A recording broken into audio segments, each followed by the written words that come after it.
Olá pessoal, e aí, tudo bem? Como vocês estão em casa? Espero que estejam todos bem, tá bom? Sejam todos bem-vindos novamente. Vamos dar início, na verdade, continuidade à nossa aula de microbiologia dos alimentos. E hoje vamos falar sobre deterioração por bolores nos alimentos, tá bem? Para aqueles que estão chegando agora para conhecer o nosso projeto, Boas Práticas de Fabricação Alimento Seguro no Ambiente Escolar, sejam todos bem-vindos. Eu me chamo Antônio Aleph, sou aluno do curso de Bacharelado em Agroindústria da UFPB Campus 3, tá bom? Já estou finalizando, estou ali no meu penúltimo período, falta pouco. Já iniciei também uma especialização em Vigilância Sanitária na qualidade dos alimentos e já sou formado como técnico em agroindústria, tá bom? Hoje nós iremos falar um pouco sobre deterioração por bolores nos alimentos. Na aula passada, pessoal, a gente falou um pouco sobre micro-organismos dos alimentos e dividimos eles em 3 áreas. Não sei se vocês recordam, mas a primeira área foi aquela que são úteis, os micro-organismos que são úteis na produção de alimento, como por exemplo os pães, vinhos, cerveja, queijos, A segunda área a gente classificou como aqueles que são deteriorantes, que já trazem um aspecto diferente, indesejável, inadequado para aquele alimento. E a terceira área, é aqueles que já são patogênicos, prejudiciais à saúde, que podem causar sérias doenças, quando consumimos um determinado alimento já bastante contaminado, tá certo? Como falamos também, na nossa primeira aula, nós falamos que os micro-organismos são seres vivos, de tamanho bem pequeno, cujas dimensões não permitem, que sejam observadas a olho nu, pelo homem, e é preciso um aparelho, a gente falou também, da utilização do microscópio, para poder visualizar esses micro-organismos. Como já sabemos também, eles estão presentes em todo o universo e cada espécie, possui uma característica biológica diferente, podendo ser desejáveis, como a gente viu na produção de alimentos, ou indesejáveis, isso que é no caso, da contaminação e a toxinfecção, tá bom? Esses micro-organismos, pessoal, ao se multiplicarem no alimento, podem produzir toxinas, tá bom? Causando um quadro clínico de intoxicação, certo? Como por exemplo as bactérias, ao se multiplicar, podem produzir toxinas, certo? Que podem causar no nosso organismo alguns sintomas, como por exemplo, vômitos, diarreias, tá bom? Mas quais mudanças, acontecem nos alimentos, quando começa a deterioração? A deterioração nos alimentos inclui mudanças como, na qualidade organoléptica, no valor nutricional, na cor, na textura, na qualidade, tá certo? Então, acontece todas essas mudanças no alimento quando se inicia o quadro de deterioração, Mas o que causa, a deterioração nos alimentos? Justamente os micro-organismos, principalmente, que vão se alimentar, daquele alimento, vão usar a energia daquele alimento para poderem se multiplicar, tá bom? Então, assim, o que causa a deterioração são justamente os micro-organismos, a ação das enzimas, contidas nos alimentos, a infestação por insetos, parasitas, temperaturas inapropriadas, principalmente na questão da conservação, que nem a gente viu nas aulas passadas, que cada alimento tem um determinado, tipo de temperatura para poder ser conservado, para evitar que aconteça, uma multiplicação desses micro-organismos, né? Ganho ou perda da umidade, que nem a gente falou, a reação com o oxigênio, né? A luz, enfim, são diversos fatores, né? Quando acontece, né, o início da deterioração, é possível nós consumidores visualizar, né, identificar aquela determinada situação no alimento, porque começa a acontecer alterações na cor, né, no odor, tá bom, no sabor, na textura, ou seja, o aspecto daquele alimento ele vai mudar literalmente do que deveria ser, tá bom? E essas consequências são atividades, tá bom, metabólicas naturais dos micro-organismos, né? Esses micro-organismos, que nem eu falei, eles irão utilizar o alimento que é rico em nutrientes como fonte de energia para se multiplicarem, né? Tá certo? Assim, né, esse grupo de micro-organismos, eles são classificados como os deteriorantes, tá bom? Mas o maior problema, pessoal, não é isso. O maior problema é quando esses micro-organismos estão presentes em grande quantidade no alimento, certo? Quando eles estão em grande quantidade, podem trazer sérios riscos à saúde do consumidor, que aí eles já são classificados como os patogênicos, né? Uma das principais vias de contaminação do alimento, tá bom? Vamos deixar bem claro aqui, mas a gente já falou na nossa primeira aula, é no exato momento de manipulação, do preparo daquele alimento. E quem está preparando? Nós, os manipuladores de alimento. Por isso é importante, que nem eu já falei desde o início, né, da nossa aula, tá certo? Da nossa primeira aula, que todos nós, manipuladores de alimentos, devemos seguir todas as boas práticas de fabricação, justamente para evitar que a gente contamine esse alimento, que tenha uma grande quantidade de micro-organismos, que esses micro-organismos se multipliquem em uma grande quantidade, que possam vir, né, trazer riscos à saúde do consumidor, tá certo? Mas hoje, né, a gente tem alguns exemplos, tá bom? Nós vamos dar uma pausa aqui e a gente vai começar agora a aula prática, né?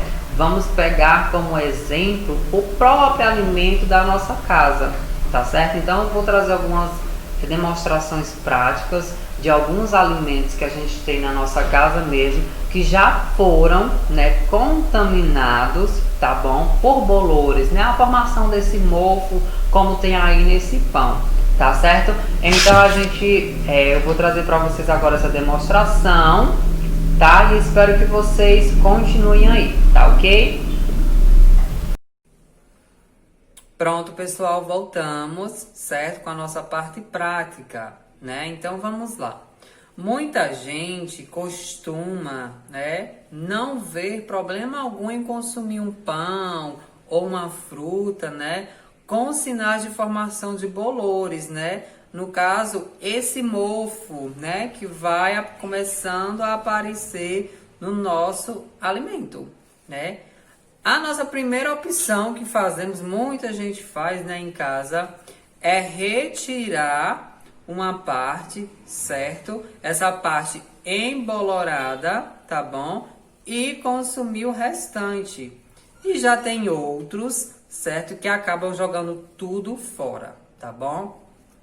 Agora eu pergunto a você que tá aí me ouvindo, o que você costuma fazer, né? Qual é a prática que você costuma fazer em casa? O que você costuma fazer com esse alimento, certo? Que começa a aparecer, né, um pouquinho de mofo, que nem a gente chama. O que você costuma fazer?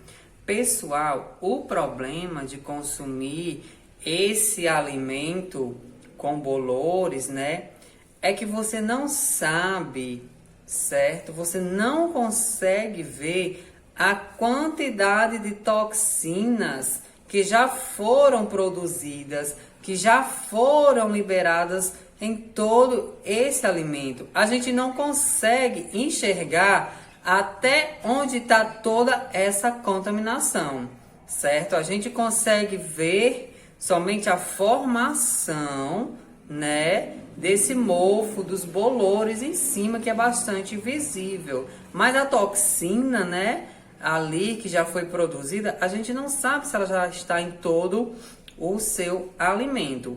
Aqui eu tenho um exemplo, né, do mamão. Lembrando que essas frutas, tá bom? Eu fui pedir, solicitei a um pessoal que vende frutas e hortaliças para poder guardar, certo? Essa fruta para que ela fique nesse estado. Lógico que na nossa casa a gente não vai consumir, né, de fato, nessa grande quantidade de formação de bolores. Mas existe casos que a gente vê um pedacinho assim, a pessoa vai lá, tira com a faca, né, e consome o resto. Aí aqui eu tô trazendo exemplos para vocês da nossa casa mesmo, do nosso cotidiano, né? Uma fruta, né? A questão de um biscoito ou um pacote de pão, né? Tá bom?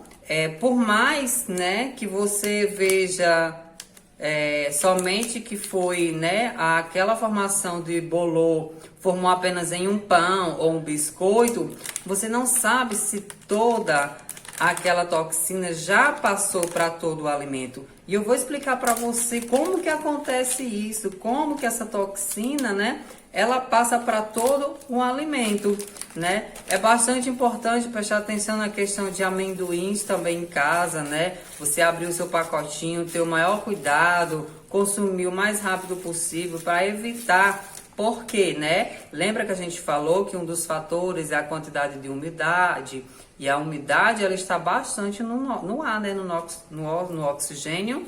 Então tem que tomar bastante cuidado quando você abrir uma embalagem, né? Seguir a recomendação do rótulo, consumir em determinado período para evitar, né, que comece uma deterioração, né? E que acabe contaminando esse alimento e traga riscos à sua saúde, tá bom? Nós temos aqui outra fruta também, uma goiaba, né? E olha o estado dessa banana, como que ela já tá, ó. Ela já foi praticamente toda consumida, né? Os micro-organismos, eles já se alimentaram dos nutrientes dessa fruta, tá bom? Para poder se multiplicarem, certo? O mais desejável é que não se consuma esse alimento assim já contaminado, né? Já com o início da proliferação desses, né? Desse mofo que a gente chama. Apesar que muitos ainda têm a prática de retirar, né, aquela parte que nem eu falei do mofo e consumir o restante. Lembre-se sempre disso que eu vou falar para vocês. O pedaço com o mofo, certo? A gente pode até retirar, né? A gente pode até retirar esse pedaço com o mofo, tá? Mas você jamais conseguirá eliminar a toxina, certo? Jamais conseguirá eliminar a toxina que já pode ter contaminado total o seu, né, o seu alimento, a sua fruta. Vamos entender, pessoal, um pouco mais. Ó, a parte visível, essa parte visível que a gente consegue enxergar, é chamado de esporângio, certo? Esses esporângios, né, estão ligados em caules. É como se fosse uma planta, né? Ela não tem a raiz, né? Então, o mofo também tem essas raízes, né? Essas raízes, elas vão passar por todo o alimento, certo? Todo o alimento elas vão passando. É essas raízes que a gente não consegue enxergar. São essas toxinas, né? O mofo tem essas raízes justamente, né? Essas raízes que eu estou falando, que a gente não consegue enxergar, né, ao olho nu, né? Que essas raízes, elas podem penetrar todo o seu alimento por completo, né? Compreende agora que o mofo não é somente essa parte visível que a gente enxerga na parte de cima, né? Não é somente essa parte esverdeada, né? Essa parte peludinha, né? Que fica sobre o alimento. O grande risco é esse, justamente isso, a gente não saber, né, o tanto de toxina que esse, alimento já tem nesse alimento. O grande problema é esse, a gente pode até retirar, né? Tem gente que faz isso, tá vendo? Aqui essa parte já está consumida. Aí aqui aparentemente tá visível, né? Mas então, você não sabe se essa toxina, né, não já contaminou todo o seu alimento. Então, será que vale a pena arriscar a nossa saúde, né? Será que vale a pena realmente consumir esse alimento já, né, nesse estado? Lembre-se sempre, né, que nem a gente falou na primeira aula, que os efeitos colaterais não são brincadeiras, tá bom? Um alimento contaminado traz um grande risco para a saúde do consumidor. Você pode sentir desde um simples, né, desconforto no estômago, ou até mesmo algo realmente sério, né, ou algo assustador, como alergias, problemas respiratórios, febre, né, diarreia, vômitos, tá certo? Sem contar, pessoal, que existe toxinas, tá bom? Que esse mofo solta, que esse mofo libera, que podem causar câncer, tá? Então, o recomendado é que não se consuma esse alimento, né, quando ele já estiver nesse estado, né, já estiver formando o mofo, que nem a gente chama, porque a gente não consegue verificar até onde essa toxina já contaminou todo o seu alimento, tá bom? Eu espero que vocês tenham compreendido, que vocês tenham gostado da aula sobre deterioração dos alimentos, tá bom? E a gente se vê em breve com novas aulas, tá? Um forte abraço e até mais!